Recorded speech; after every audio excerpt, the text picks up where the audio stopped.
going on, Bulls fans? Welcome into the Bulls Report. I'm your host, Patrick Siepman. And coming up on today's show, we're going to be diving into ESPN's latest mock draft for the 2025 NBA draft, where they had the Bulls landing an absolute steal at pick number 12. Excited to break it down on today's show. But before we do so, if you guys want the best Bulls draft coverage out there on YouTube, hit that subscribe button today. We're going to be posting multiple videos per week about the NBA draft, leading up to the NBA draft. They're also going to be live for that event. So if you guys don't want to miss a thing, hit that subscribe button today and stay up to date around the latest on your Chicago Bulls.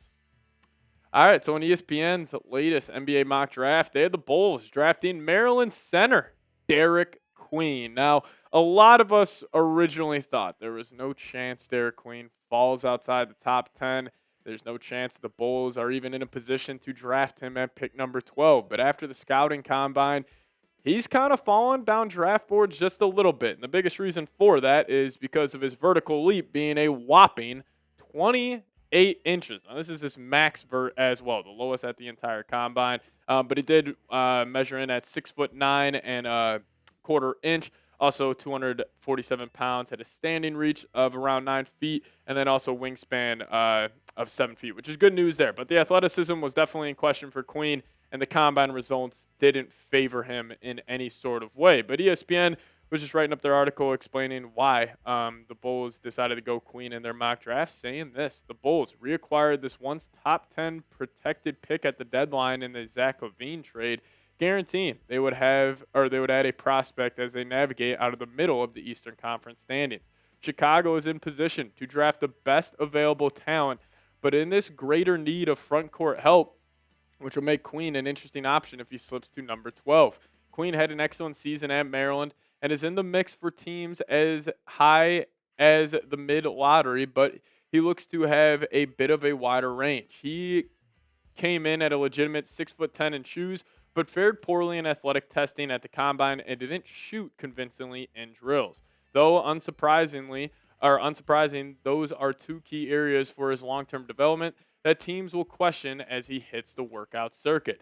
He's a major offensive talent whose skill set separates him from the other bigs in this class. Ultimately, his film should speak louder than the combine data, and whichever team selects him will believe it can get the most out of him.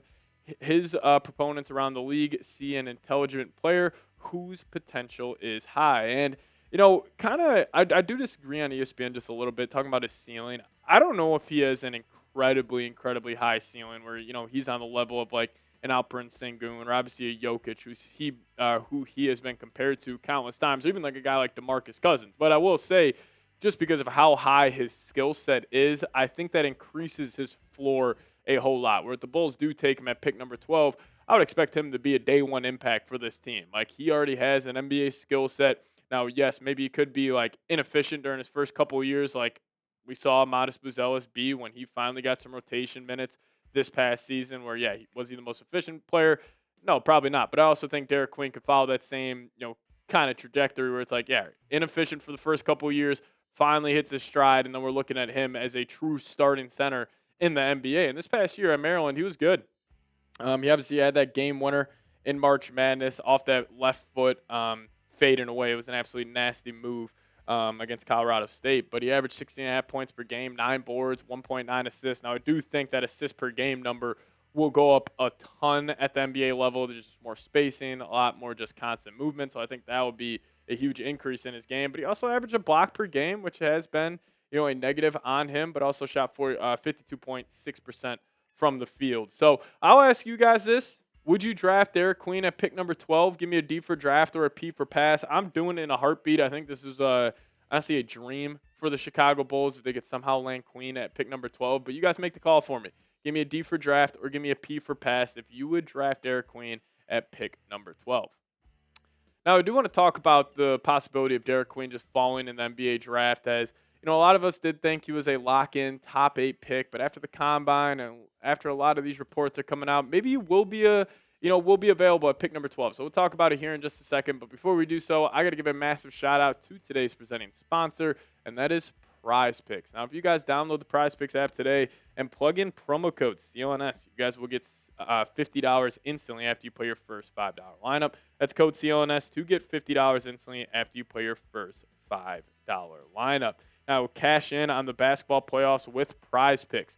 Don't miss your last chance to add your favorite players from the court to your Prize Picks lineup.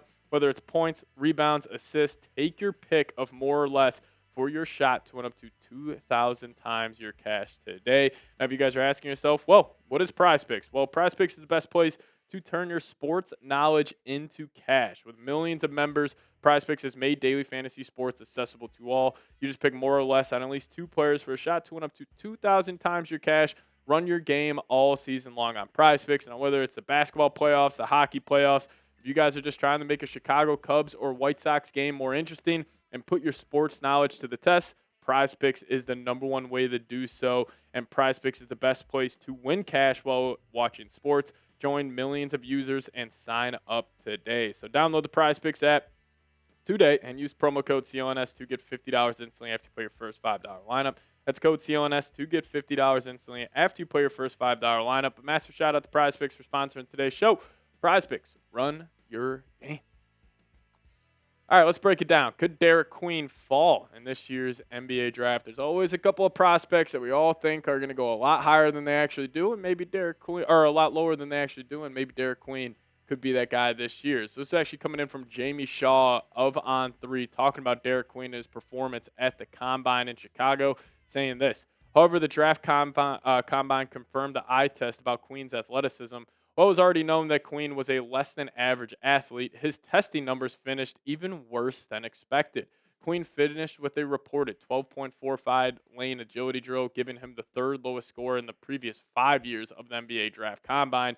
His 28-inch reported maximum vertical would have finished tied with Peyton Sanford as the 2nd lowest total last year. So obviously some concerns over the vertical jump, over him on that agility test, but I'm not going to freak out over these numbers. Now, if Queen was a guy where maybe his skill set wasn't as high as it is, then yes, this would be a massive concern. But he was the same athlete that dominated college basketball as an 18-year-old last year. He's the same guy that carried Maryland throughout the NCAA tournament to a Sweet 16. Like, I think he is just that talented offensively that really these athletic, testing numbers, I'm not going to, totally freak out for him or over him. And, that's a good transition to just talk about what I see when I'm watching Derik Queen. So here are 5 takeaways I have.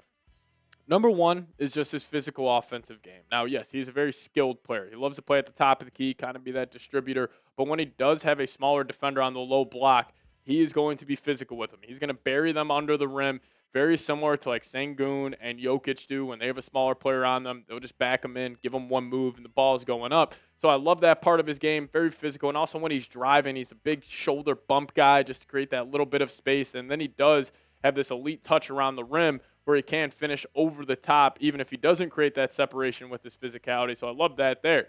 And then even though he only averaged 1.9 assists per game, I think he's going to be an elite playmaker.